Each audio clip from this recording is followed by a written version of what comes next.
Hi అండి, అందరికీ నమస్తే. అందరూ ఎలా ఉన్నారు? అందరూ బాగుండాలని ఆ దుర్గమ్మ తల్లిని కోరుకుంటున్నాను. ఈరోజు వీడియో వచ్చేసి యువాస్దం అనమాట. మీ ఫీలింగ్స్ అండ్ మీ పార్ట్నర్స్ ఫీలింగ్స్ ఎలా ఉన్నాయి అనేది వీడియో అనమాట. నేను కార్డ్స్ కలిపేటప్పుడు మీరు మీ పార్ట్నర్స్ నేమ్స్ ఉంటే 3 టైమ్స్ తలుచుకోండి. పార్ట్నర్స్ నేమ్స్ లేని వాళ్ళు మీ పార్ట్నర్ని 3 టైమ్స్ ఊహించుకోండి. అండ్ ఇక్కడ డీప్గా బ్రీత్ తీసుకొని వెన్ను నిటారుగా పెట్టుకొని మీ పార్ట్నర్స్ నేమ్స్ని తలుచుకోండి. అండ్ ఏ ఆలోచనలు లేకుండా, మనసులో మైండ్లో ఏం ఆలోచనలు లేకుండా వీడియో అనేది చూడండి. అప్పుడు మీకు ఇంకా ఎక్కువగా వర్తించే అవకాశం ఉంటుందన్నమాట. ఓకేనా? ఓకే, వీడియో స్టార్ట్ చేద్దాం. ఈరోజు వీడియో ఎవరైతే చూస్తున్నారో వాళ్ళ ఫీలింగ్స్ అండ్ వాళ్ళ పార్ట్నర్స్ ఫీలింగ్స్ ఎలా ఉన్నాయి క్లియర్గా క్లారిటీగా చూపించండి దుర్గా భవానీ మాత. ఈరోజు వీడియో ఎవరైతే చూస్తున్నారో వాళ్ళ ఫీలింగ్స్ అండ్ వాళ్ళ పార్ట్నర్స్ ఫీలింగ్స్ ఎలా ఉన్నాయి క్లియర్గా క్లారిటీగా చూపించండి దుర్గా భవానీ మాత. ఈరోజు వీడియో ఎవరైతే చూస్తున్నారో వాళ్ళ ఫీలింగ్స్ అండ్ వాళ్ళ పార్ట్నర్స్ ఫీలింగ్స్ ఎలా ఉన్నాయి క్లియర్గా క్లారిటీగా చూపించండి దుర్గా భవానీ మాత. ఈరోజు వీడియో ఎవరైతే చూస్తున్నారో వాళ్ళ ఫీలింగ్స్ అండ్ వాళ్ళ పార్ట్నర్స్ ఫీలింగ్స్ ఎలా ఉన్నాయి క్లియర్గా క్లారిటీగా చూపించండి దుర్గా భవానీ మాత.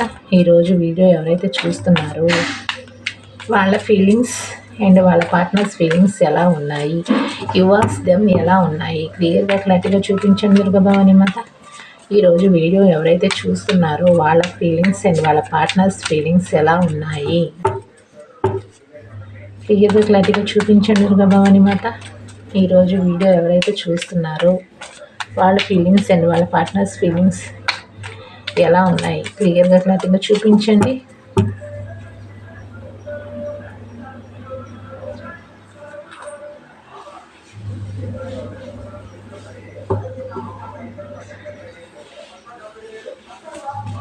ఇక్కడ మీ ఫీలింగ్స్ అండి, ఇక్కడ మీ పార్ట్నర్స్ ఫీలింగ్స్. ఓకే, ఇక్కడ మీ ఫీలింగ్స్ చూస్తే మీరు బ్లైండ్గా ఏదైతే అదైంది ఒక స్టెప్ తీసుకుందాము అంటే వాళ్ళు మిమ్మల్ని ఈ పర్సన్ ఏంటంటే చాలా మొండి పర్సన్, చాలా ఈగోయిస్ట్ పర్సన్, చాలా లాయల్టీ పర్సన్ అనమాట. అంటే తన స్వార్థం తను చూసుకునే పర్సన్ అయినా సరే ఈ పర్సన్ నాకు కావాలి అని అనిపిస్తుంది మీకు. కాబట్టి మీకు ఏమనిపిస్తుంది అంటే ఈ రిలేషన్షిప్ పట్ల నేనే బ్లైండ్గా ఏదో ఒక స్టెప్ తీసుకోవాలి, ఏదో ఒక నిర్ణయం తీసుకోవాలి ఈ రిలేషన్షిప్ పట్ల. అంటే రిలేషన్షిప్ని ఎండ్ చేసేయటమా అనేది ఇంకా చూద్దాం. రిలేషన్షిప్ని పూర్తిగా ఎండ్ చేసేయటమా లేదా ఆ రిలేషన్షిప్ పరంగా వీళ్ళ వైపు ఒక ఛాన్స్ తీసుకుందామా అనే ఆలోచనలు కానివ్వండి, చూద్దాం. ఇంకా ఇక్కడ మీ పార్ట్నర్స్కి మీ వైపు ఒక ఛాన్స్ తీసుకోవాలి అని అనిపిస్తుంది. రిలేషన్షిప్ మళ్ళీ రీగ్రోత్ చేయాలి అనే ఆలోచన కూడా వస్తున్నాయి వీళ్ళకి. ఎందుకంటే వీళ్ళు మీ వైపుగా వచ్చే ఫీలింగ్స్ కానివ్వండి, ఎమోషన్ పరంగా కానివ్వండి, ఎమోషనల్గా కానివ్వండి, ఏదైతే వీళ్ళు ఫీల్ అవుతున్నారో అది రోజు రోజుకి ఎక్కువైపోతుంది. దానివల్ల వీళ్ళు దాన్ని భరించలేకపోతున్నారు. ఎంత మొండి పర్సన్ అయినా సరే వాళ్ళు దాన్ని భరించలేకపోతున్నారనమాట. మనసు అనేది ఉరుతలు అని అంటారు కదా, ఆ పరంగా వీళ్ళు మీ వైపుగా ఒక ఛాన్స్ తీసుకోవాలి తొందర పెడుతూ ఉంటుందన్నమాట మనసు వీళ్ళకి. కానీ వీళ్ళు మాత్రం మొండిగానే ఉంటున్నారు. ఓకే, ఇక్కడ మీ పరంగా చూద్దాం. ఫస్ట్ ఇక్కడ మీకు ఎంతవరకు రెజనేట్ అవుతుందో ఇక్కడ మీ పార్ట్నర్స్ కూడా ఫీలింగ్స్ కూడా అంతే రెజనేట్ అవుతాయి. ఓకే, చెప్పాను కదా, ఇక్కడ మీరు బ్లైండ్గా ఒక స్టెప్ తీసుకోవాలి అనే ఆలోచనలు వస్తున్నా సరే మీరేంటంటే మిమ్మల్ని మీరు కంట్రోల్ చేసుకుంటున్నారు. ఎందుకంటే ఇప్పుడు మీరు ప్రెజెంట్ మూమెంట్లో తనని వదిలేసి మీ లైఫ్లో మీరు ఉంటున్నారు. మీ లైఫ్లో మీరు ఎంజాయ్ చేయడం కానివ్వండి, ఒక స్ట్రాంగ్ ఉమెన్ కానివ్వండి, స్ట్రాంగ్ మెన్ కానివ్వండి, లేదా మీ సెల్ఫ్ని మీరు కాపాడుకుంటున్నారు. కాబట్టి మీరేంటంటే మళ్ళీ ఈ రిలేషన్షిప్లోకి నేను వెళ్ళలేను అనే ఆలోచనలు అనమాట. 2 విషయాల మధ్య జగులు అవుతున్నారు. ఒకవైపు ఈ రిలేషన్షిప్ కావాలి అని అనిపిస్తుంది, అండ్ ఈ రిలేషన్షిప్లో ఉంటే మాత్రం నాకు మళ్ళీ మోసమే జరుగుతుంది, అండ్ వీళ్ళ వైపు నుంచి ఏదైతే మీరు బాధ భరించారో మళ్ళీ అదే జరుగుతుందేమో అన్న కన్ఫ్యూజన్ కూడా మీలో కనిపిస్తుంది. దానివల్ల మీరేంటంటే నేను ధైర్యం చేయలేను రిలేషన్షిప్ పట్ల, నేను ఇలా నా లైఫ్లో నేను ఉంటూ నన్ను నేను సంరక్షించుకుంటూ అంటే సెల్ఫ్ కంట్రోల్ చేసుకుంటూ నన్ను నేను ప్రేమించుకుంటూ మీ లైఫ్లో ఉన్న ఎవరైతే పార్ట్నర్స్ కానివ్వండి లేదా మీ ఫ్యామిలీ మెంబర్స్ కానివ్వండి వాళ్ళ పరంగా మీరు దగ్గరగా అయ్యుండొచ్చు. వాళ్ళ పరంగా ఉంటేనే నా లైఫ్ చాలా బాగుంది. ఈ థర్డ్ పర్సన్ వైపు అంటే ఈ పర్సన్ వైపుగా వెళితే మళ్ళీ సిట్యుయేషన్ ఎలా ఉంటుందో అనే విధంగా మీ మనసులో చాలా అంటే చాలా అలజడనమాట. ఓకే. మీరు ఈ రిలేషన్‌షిప్ అట్లా తీసుకోవాలి అని అనిపిస్తుంది ఒక ఛాన్స్. కానీ మీకే తెలియని కన్‌ఫ్యూజన్ అనమాట. లేదు, లేదు. నేనిప్పుడు ప్రెజెంట్ మూమెంట్‌లో చాలా హ్యాపీగా ఉన్నాను. మళ్ళీ ఈ రిలేషన్‌షిప్‌లోకి వెళితే మళ్ళీ చాలా పెయిన్ అనుభవించాల్సొస్తుంది. ఎంతసేపటికి నేనే వీళ్ళ వైపు ఎమోషనల్ బాండింగ్ కానివ్వండి, కేరింగ్ కానివ్వండి, వీళ్ళ వైపు నేనే చూపిస్తూ ఉండాలి. వీళ్ళు మాత్రం చూపించరు అనే పరంగా మీకు అనిపిస్తూ ఉందనమాట. చెప్పాను గదా! చూసారా? వీళ్ళు నన్ను మోసం చేశారు. నేను అదే గదా చెప్తున్నానిప్పుడు. వీళ్ళు నన్ను మోసం చేశారు. మళ్ళీ వీళ్ళ లైఫ్‌లోకి వెళ్తే నాకు మళ్ళీ బాధే మిగులుతుంది. మళ్ళీ మోసమే కలుగుతుంది అని చెప్తున్నాను. అలాగే కార్డొచ్చింది చూడండి. మళ్ళీ అలాగే మోసం జరుగుతుంది. మళ్ళీ నా లైఫ్ మళ్ళీ స్పాయిల్ అయిపోతుంది. ఇప్పుడు ప్రెజెంట్ మూమెంట్‌లో నేను హ్యాపీగా ఉన్నాను అనే పరంగా మీరు ఆలోచిస్తున్నారు. కానీ మైండ్ అంతా అలజడిగా ఉంది. ఫ్యామిలీ గురించి నేనదే చెప్తున్నాను. ఫ్యామిలీతో హ్యాపీగా ఉన్నాను ప్రెజెంట్ మూమెంట్‌లో. ఈ పర్సన్‌ని మర్చిపోతూ అండ్ వీళ్ళ వైపు ఫీలింగ్స్, ఎమోషన్స్ ఉన్నాయి. కానీ మళ్ళీ బ్లైండ్‌గా ఏదో ఒక నిర్ణయం తీసుకున్నాను అంటే మాత్రం మళ్ళీ ఖచ్చితంగా మోసం జరుగుతుంది. మళ్ళీ ఖచ్చితంగా మోసం చేస్తారు ఈ పర్సన్. నమ్మటానికి వీల్లేదు. అండ్ వీళ్ళ నుంచి మళ్ళీ బాధే నాకు ఎదురవుతుంది. ఇక్కడ చూడండి ప్రెజెంట్ మూమెంట్‌లో నేను హ్యాపీగా ఉన్నాను. నా లైఫ్‌లో నేను ఒక స్థాయిలో, గొప్ప స్థాయిలో ఉన్నాను.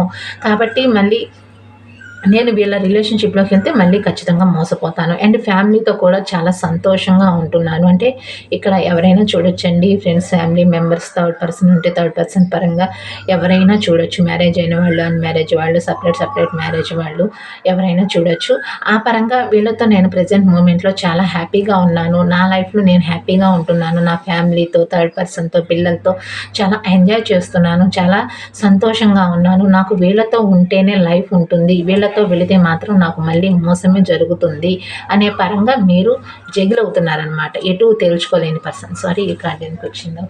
ఓకే, ఇంకో కార్డ్ తీస్తాను. ఆలోచిస్తున్నారు అండ్ వెయిట్ చేస్తున్నారు. వీళ్ళు గతంలో చాలా అంటే చాలా అంటే ఎంతసేపటికి మీరు ఇవ్వటమే కానివ్వండి, ఈ పర్సన్ వైజ్‌గా ఎలాంటి హోప్స్ ఉండేవి కాదు. ఓకే. వీళ్ళు ఏంటంటే అంటే వీళ్ళు నా మాటే వినాలి, నా మాటే నెగ్గాలి అనే విధంగా ఉండే పర్సన్ ఈ పర్సన్. దానివల్ల మీరు బ్యాక్ స్టెప్ వేశారు. మీరు ఈ రిలేషన్‌షిప్‌లో నుంచి వాకవే చేశారనమాట. అంటే ఈక్వల్ గివ్ అండ్ టేక్ లేక ఈ రిలేషన్‌షిప్‌లో నుంచి వాకవే చేశారు. మళ్ళీ ఏమనిపిస్తుంది, మళ్ళీ సడెన్‌గా ఏదో ఒక అవకాశం తీసుకుందామా అని వెయిట్ చేస్తున్నారు. ఏదన్నా ఆహ్, ఆలోచన పరంగా చూసి అంటే వీళ్ళు మారారేమో అన్న ఆలోచన ఒకటి మీ మైండ్‌లో వస్తుందండి. వీళ్ళు అలా చేయరేమో, ఒకసారి దెబ్బతిని ఉన్నాను కాబట్టి నేను ఆచితూచి రిలేషన్‌షిప్‌లో స్టెప్ తీసుకోవాలి అనే పరంగా మీరు ఆలోచిస్తున్నారనమాట. మళ్ళీ మోసం ఎదురవుతుందేమో, నేను ఎన్ని డేస్ అయినా సరే, ఎన్ని ఇయర్స్ అయినా సరే, ఎన్ని మంత్స్ అయినా సరే నేను మాత్రం వీళ్ళు నా వైపుగా ఒక స్టెప్ తీసుకొని వస్తే మాత్రం నేను వెంటనే ఓకే చెప్పకూడదు. నేను వెంటనే ఈ రిలేషన్‌షిప్‌లోకి వెళ్ళకూడదు. ఎందుకంటే వీళ్ళ వైపుగా నేను ఆలోచించి, ఆచితూచి ఈ రిలేషన్‌షిప్ పరంగా చూడండి. ఈ స్టాండ్‌కి చిగురనేది వస్తుంది. ఈ కర్రకి దాని పరంగా మీలో అయితే ఆశలైతే ఉన్నాయి. ఈ పర్సన్ తిరిగి వస్తే బాగుండు, వాళ్ళందరికి వాళ్ళే కాల్ చేస్తే బాగుండు, మెసేజ్ చేస్తే బాగుండు నాకు అనే పరంగా మీరు వెయిట్ చేస్తున్నారు. కానీ వీళ్ళు వచ్చినా సరే నేను మాత్రం ఈ రిలేషన్‌షిప్ పట్ల వెయిట్ చేసి మాత్రమే వీళ్ళు మారారా లేదా, మళ్ళీ ఇలాగే మోసం చేస్తారా అనే పరంగా వెయిట్ చేసి మాత్రమే ఈ రిలేషన్‌షిప్ పట్ల నేను ఒక స్టెప్ తీసుకోవాలి అనే పరంగా మీరు ఆలోచిస్తున్నారనమాట. ఓకే. నేను ఫ్యామిలీని అండ్ థర్డ్ పర్సన్‌ని నేను బ్యాలెన్స్ చేసుకోలేనేమో.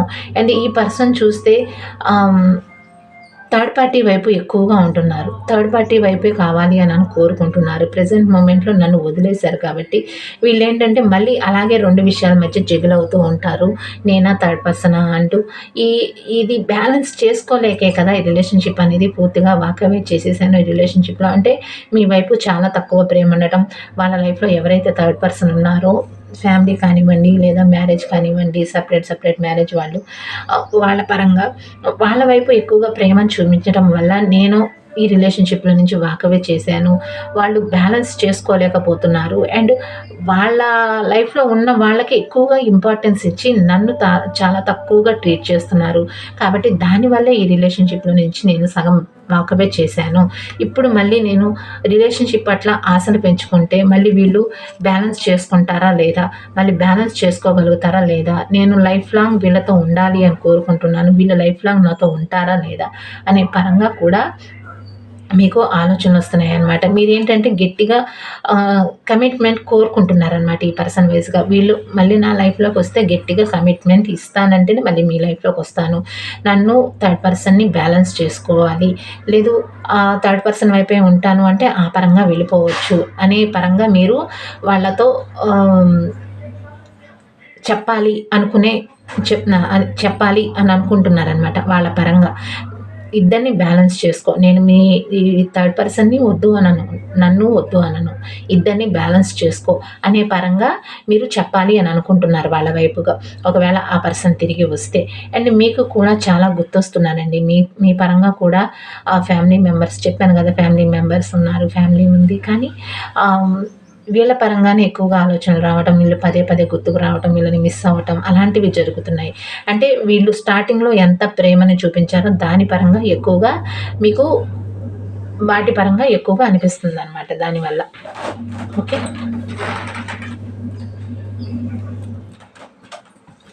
అండ్ ఇక్కడ మీరు మేనిఫెస్ట్ చేస్తున్నారు వీళ్ళ పరంగా. ఓకే.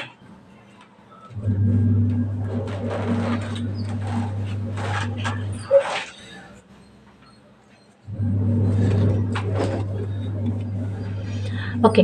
ఇక్కడ మీరు కూడా మేనిఫెస్ట్ చేస్తున్నారండి. వీళ్ళు మళ్ళీ వెనక్కి తిరిగి రావాలి, బ్యాక్ స్టెప్ వేయాలి, నా వైపుగా రావాలి అనే ఆలోచనలతో మీరు వీళ్ళ వైపుగా మేనిఫెస్ట్ చేయటం అలాంటివి చేస్తున్నారనమాట. వాళ్ళంతటికి వాళ్ళే కాల్ చేయాలి, వాళ్ళంతటికి వాళ్ళే మెసేజ్ చేయాలి, వాళ్ళంతటికి వాళ్ళే ఈ రిలేషన్‌షిప్‌ని మళ్ళీ నిలబెట్టుకోవాలి అనే పరంగా మీరు మేనిఫెస్ట్ చేస్తున్నారు. అండ్ గతంలో కూడా వాళ్ళు స్టార్టింగ్‌లో ఈ రిలేషన్‌షిప్ పట్లగా చాలా మేనిఫెస్ట్ చేసి అంటే మీ మైండ్ పరంగా మిమ్మల్ని కంట్రోల్ చేసి రిలేషన్‌షిప్‌లోకి తీసుకువచ్చారు. ఇప్పుడు ప్రెజెంట్ మూమెంట్‌లో దానికి తగ్గట్టుగా మీరు మేనిఫెస్ట్ చేసి వీళ్ళని మీ లైఫ్‌లోకి మళ్ళీ తిరిగి వచ్చేలాగా చేయాలి అనే ఆలోచనలు చేస్తున్నారనమాట. ఇది వర్కౌట్ అవుతుందండి. మీరు ట్రై చేస్తూనే ఉండండి అలాగే.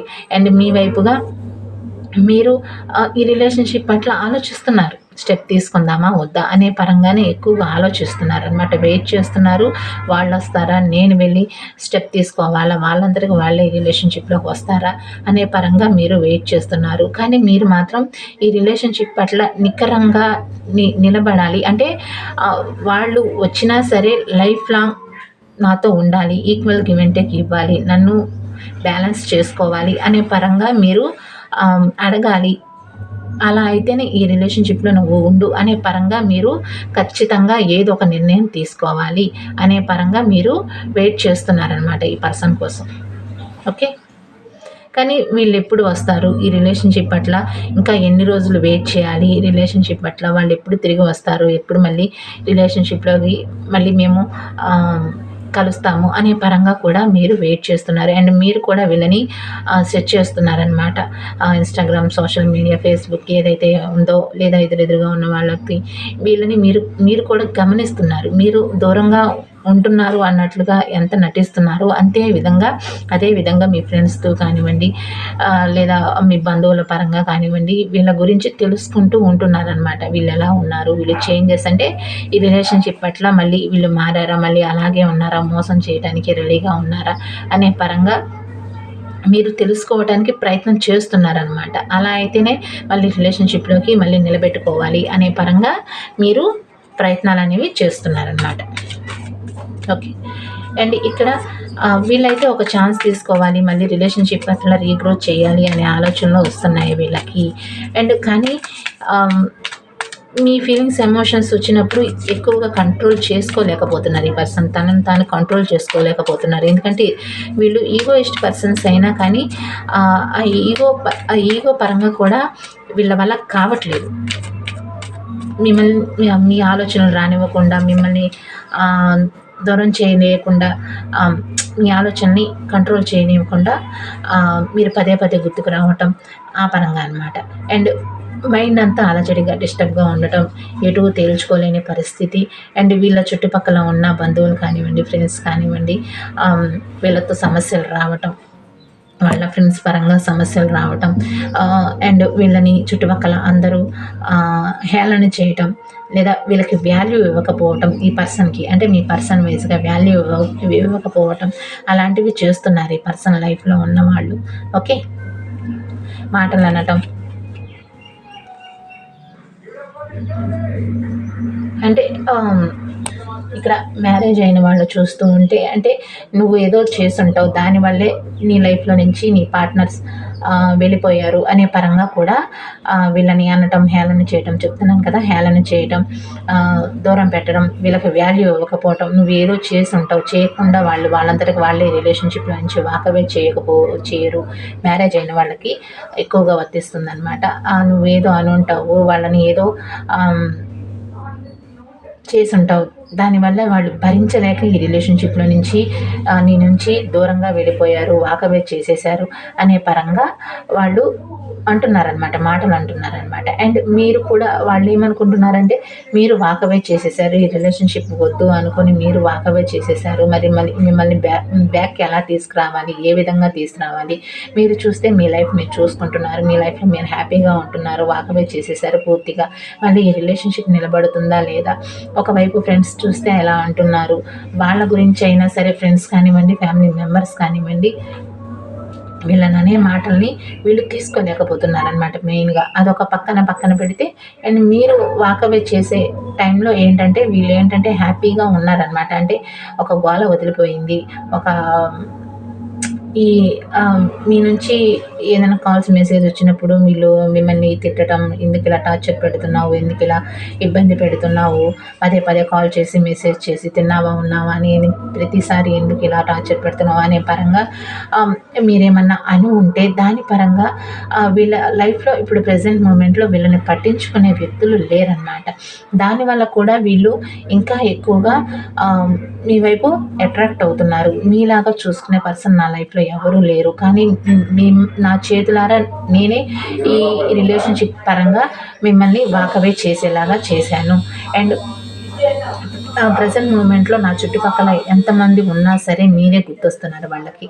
తన ఫ్రెండ్స్, బంధువులు, ఫ్యామిలీ మెంబర్స్ ఎవరున్నా సరే తనకి మీరే గుర్తొస్తున్నారు అనమాట.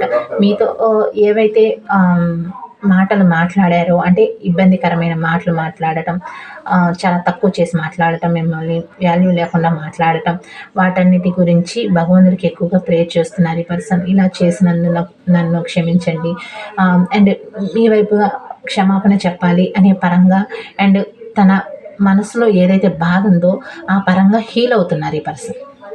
ఓకే, తగిలిన గాయానికి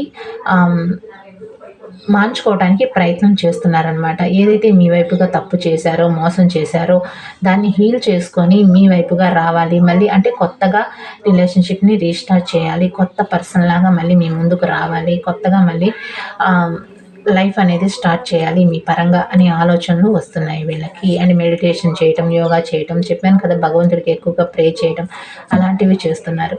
వీళ్ళకి మీరు పదే గుర్తొస్తున్నారండి. మిమ్మల్ని చెప్పాను కదా మీకు స్టార్టింగ్లోనే, మీరు తను ఎంత బిజీగా ఉన్నా సరే, తను ఎంత వర్క్ చేసుకుంటున్నా సరే, మీరు పదే గుర్తుకు రావటం, మీ ఆలోచనలు రావటం, దానివల్ల వీళ్ళకి ఇంకా ఎక్కువగా పెయిన్ వస్తుందన్నమాట.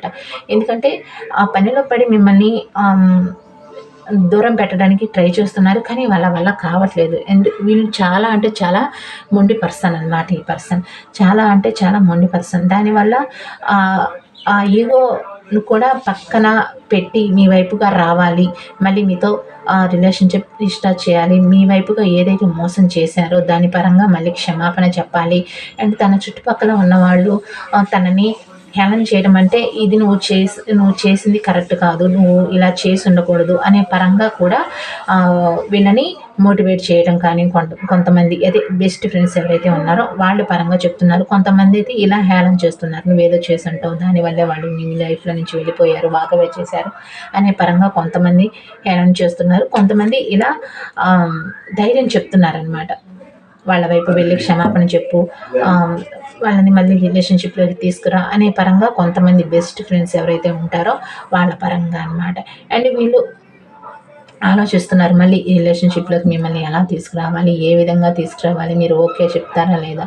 మీరు వాకవే చేసేటప్పుడు కూడా నేను చాలా మాటలు అన్నాను. చాలా అంటే చాలా బాధ పెట్టాను మిమ్మల్ని అనే పరంగా కూడా వీళ్ళు ఆలోచిస్తున్నారనమాట. మీరు ఎలా మళ్ళీ తిరిగి వస్తారు? నేను చాలా మాటలు అన్నాను. దానికి మీరు చాలా బాధపడి ఉంటారు. మళ్ళీ నా లైఫ్‌లోకి మళ్ళీ తిరిగి వస్తారా? అనే పరంగా కూడా వీళ్ళు ఆలోచిస్తున్నారు. అండ్ మీతో మళ్ళీ గతంలో స్టార్టింగ్‌లో ఎలా అయితే సంతోషంగా ఉన్నారో, అలా మళ్ళీ మీతో సంతోషంగా ఉండాలి అని అనిపిస్తుంది. రిలేషన్‌షిప్‌ని రీస్టార్ట్ చేసి మీతో హ్యాపీగా ఉండాలి. మళ్ళీ ఈ రిలేషన్‌షిప్‌ని రీగ్రోత్ చేసి వెకేషన్స్‌కి వెళ్ళటం, ఏదైనా లాంగ్ డ్రైవ్‌కి వెళ్ళటం, కాఫీ షాప్స్‌కి అలాంటివి ఏవైతే ఉన్నాయో, మీరు వాళ్ళు కలిసి ఎంజాయ్ చేసినవి ఏవైతే ఉన్నాయో, వాటికి వెళ్ళి మళ్ళీ మీకిష్టమైన ప్రదేశాలు ఏవైతే ఉన్నాయో, ఆ పరంగా అనమాట. మీకేమైనా ఇష్టమైన ప్రదేశాలు ఉంటే, ఆ పరంగా మిమ్మల్ని తీసుకువెళ్ళి, మిమ్మల్ని సంతోషపెట్టాలి అనే పరంగా కూడా వీళ్ళు ఆలోచిస్తున్నారు. ఓకే. కానీ థర్డ్ పర్సన్ ఉన్నారు. థర్డ్ పర్సన్ విధంగా ఏం చేయాలి? ఏమీ అర్థం కావట్లేదు. ఈ రిలేషన్‌షిప్ పట్ల మళ్ళీ థర్డ్ పర్సన్‌కి తెలిస్తే ప్రాబ్లమ్స్ ఒస్తాయి. ప్రాబ్లమ్స్ క్రియేట్ అవుతాయి. కానీ ఎంత థర్డ్ పర్సన్ ఉన్నా సరే మీ వైపుగానే వాళ్ళకి ఆలోచనలొస్తున్నాయి. అండ్ సోల్‌మేట్ కనెక్షన్ అనేది ఫీల్ అవుతున్నారనమాట ఈ పర్సన్. చెప్పాను కదా! తను ఎంత ఈగోయిస్ట్ పర్సన్ అయినా సరే మీ ఆలోచనలు వచ్చినప్పుడు వాళ్ళని వాళ్ళు కంట్రోల్ చేసుకోలేకపోతున్నారు. చాలా వరకి కంట్రోల్ చేసుకుంటున్నారు కానీ చాలా వరకు కంట్రోల్ చేసుకోలేకపోతున్నారనమాట. ఏదో ఒక నిర్ణయం తీసుకోవాలి, స్టెప్ తీసుకోవాలి. నా వల్ల కావట్లేదు. ఏదో ఒక స్టెప్ తీసుకొని ఈ రిలేషన్‌షిప్ పట్ల మళ్ళీ రీస్టార్ట్ చేయాలి అనే ఆలోచనలు వస్తున్నాయి. ఇంకొక కార్డ్ తీస్తాను. వీళ్ళు సెట్ చేస్తున్నారు మిమ్మల్ని, గమనిస్తున్నారు. ఇన్‌స్టాగ్రామ్, సోషల్ మీడియా అండ్ వాళ్ళ ఫ్రెండ్స్ పరంగా కూడా వీళ్ళు మీ గురించి కూడా తెలుసుకోవటానికి ట్రై చేస్తున్నారు. ఆహ్, మీరు వాళ్ళ గురించి తెలుసుకుంటున్నారు. వీళ్ళు మీ గురించి తెలుసుకుంటున్నారనమాట. అంటే దూరంగా ఉన్న వాళ్ళకి కూడా వర్తిస్తుంది. వీళ్ళేంటంటే మీ ఫ్రెండ్స్ అండ్ ఫ్యామిలీ మెంబర్స్ ఎవరైనా ఉంటే వాళ్ళ నుంచి తెలుసుకోవటానికి ట్రై చేయటం అలాంటివి చేస్తున్నారనమాట. మీరు ఓకే చెప్తారా లేదా? రిలేషన్‌షిప్‌లో నుంచి వాకవే చేసేసారు కదా! మరి మీరు రిలేషన్‌షిప్ పట్ల మళ్ళీ తిరిగి వస్తే బ్యాక్ స్టెప్ వేస్తే ఓకే చెప్తారా లేదా అనే పరంగా లేదా కోప్పడతారా? క్వెషన్ చేస్తారా? ఎందుకు నా లైఫ్ ఇలా స్పాయిల్ చేసావు? నువ్వు నా లైఫ్‌లోకి నీ అంతటికి నువ్వే వచ్చావు కదా! మరి ఎందుకు మళ్ళీ ఇలా నా లైఫ్‌ని ఇలా చేసావు? అనే పరంగా మీరు క్వెషన్ చేస్తారు అనే ఆలోచనలు కూడా వీళ్ళకి ఉన్నాయి. అండ్ మీరు కూడా గతంలో చాలా నిలబెట్టుకోవటానికి ప్రయత్నం చేశారండి ఈ రిలేషన్‌షిప్ పట్ల. కానీ మీ వల్ల కాలేదు. వీళ్ళిచ్చిన పెయిన్ అలాంటిదనమాట. వీళ్ళు చేసిన మోసం అలాంటిదనమాట. అది కూడా వీళ్ళు చూస్తున్నారనమాట. ఇప్పుడు ప్రెజెంట్ మూమెంట్‌లో ఆహ్, వాళ్ళు చేసిన మోసానికి వాళ్ళ తగ్గ ఫలితం వీళ్ళిప్పుడు ప్రెజెంట్ మూమెంట్‌లో అనుభవిస్తున్నారనమాట. మీ వైపుగా ఒక ఛాన్స్ తీసుకోవాలి అని అనిపిస్తుంది వీళ్ళకి. ఓకే. అండ్ ఏదైనా ఒక దారి దొరికితే బాగుండు. మీ వైపుగా రావాలి మళ్ళీ రిలేషన్‌షిప్ పట్ల మీ వైపు ఒక ఛాన్స్ తీసుకోవాలి అనే ఆలోచనలు కూడా వస్తున్నాయి. ఎంత ఫాస్ట్‌గా వీలైతే అంత ఫాస్ట్‌గా మీ వైపుగా రావాలి అనే ఆలోచనలొస్తున్నాయి. కానీ 2 విషయాల మధ్య జిగులవుతున్నారు. ఎందుకంటే థర్డ్ పర్సన్ ఉన్నారు. థర్డ్ పర్సన్ నుంచి ప్రాబ్లమ్స్ వస్తాయేమో, ప్రాబ్లమ్స్ క్రియేట్ అవుతాయేమో, మరి ఏం చేయాలి? ఏమి అర్థం కావట్లేదు ఈ పర్సన్‌కి. థర్డ్ పర్సన్ నుంచి ప్రాబ్లమ్స్ వస్తాయి కాబట్టి కొన్ని రోజులు దూరంగా ఉందాము, ఇలాగే ఉందాము అనే ఆలోచనలు కూడా వస్తున్నాయి. కానీ వాళ్ళ వల్ల కావట్లేదు. వాళ్ళ వల్ల కావట్లేదనమాట. ఈ రిలేషన్‌షిప్ పట్ల మళ్ళీ ఈ ఈ రిలేషన్‌షిప్ పట్ల ఒక ఛాన్స్ తీసుకోవాలి అనే ఆలోచన వచ్చినా సరే, వీళ్ళు మాత్రం వెయిట్ చేస్తున్నారండి. థర్డ్ పర్సన్ గురించి ఆలోచిస్తూ ప్రాబ్లమ్స్ వస్తాయి అనే పరంగా వీళ్ళు ఆలోచిస్తున్నారనమాట. ఎంత ఈగోయిస్ట్ పర్సన్ అయినా సరే ఆహ్, వీళ్ళు ఈగోని కూడా కొంచెం పక్కన పెట్టి మీ వైపుగా రావాలి అని చూస్తున్నారు. ఓకే. ఎంతవరకు వీళ్ళు మీ వైపు రావాలని ఇంకా కోరుకుంటారో చూద్దాము. ఓకే అండి. మీ ఫీలింగ్స్ ఇలా ఉన్నాయి. మీ పార్ట్నర్స్ ఫీలింగ్స్ ఇలా ఉన్నాయి. మీకు ఎంతవరకు రెజొనేట్ అయిందో మీ పార్ట్నర్స్ ఫీలింగ్స్ కూడా అంతే రెజొనేట్ అవుతాయన్నమాట. ఓకే. అండ్ మీకు ఎంతవరకు రెజొనేట్ అయింది ఇదంతా అనేది నాకు కామెంట్ ద్వారా తెలియచేయండి. వీడియో నచ్చినట్టయితే లైక్ చేయండి, షేర్ చేయండి, సబ్స్క్రైబ్ చేసుకోండి ఛానల్‌ని. వీడియోస్ మాత్రం ఖచ్చితంగా లైక్ చేయండి. ఈ 4 డేస్ నుంచి 3 డేస్ నుంచి వీడియోస్ కూడా లైక్ చేయట్లేదు. మీకింకా ఏమన్నా కొత్తగా వీడియోస్ చేయండి అని మీకేమన్నా అనిపిస్తే కామెంట్ ద్వారా అయినా తెలియచేయండి. లేదా ఇక్కడ కనిపిస్తున్న నెంబర్ వాట్సాప్‌లో కూడా మీరు పెట్టొచ్చనమాట. మీకు అందరికీ వర్తించేలాగనమాట. అందరికీ ఉపయోగపడేలాగా ఏదన్నా వీడియో చేయమంటే అలా చేస్తాను. ప్లీజ్ అండి లైక్ చేయండి. లైక్స్ చేస్తేనే వీడియో కూడా ముందుకు వెళుతుంది. లైక్స్ చేస్తేనే మీ ఎనర్జీస్ వస్తాయి. కాబట్టి లైక్స్ చేయండి వీడియోస్‌కి. నేను ఉన్నది ఉన్నట్లు చెప్తున్నా కూడా ఇగ్నోర్ చేస్తున్నారు వీడియోస్‌ని. ఓకే. వీడియోస్‌కి ఖచ్చితంగా లైక్ చేయండి, షేర్ చేయండి, సబ్స్క్రైబ్ చేసుకోండి ఛానల్‌ని. థ్యాంక్ యూ అండి. బై.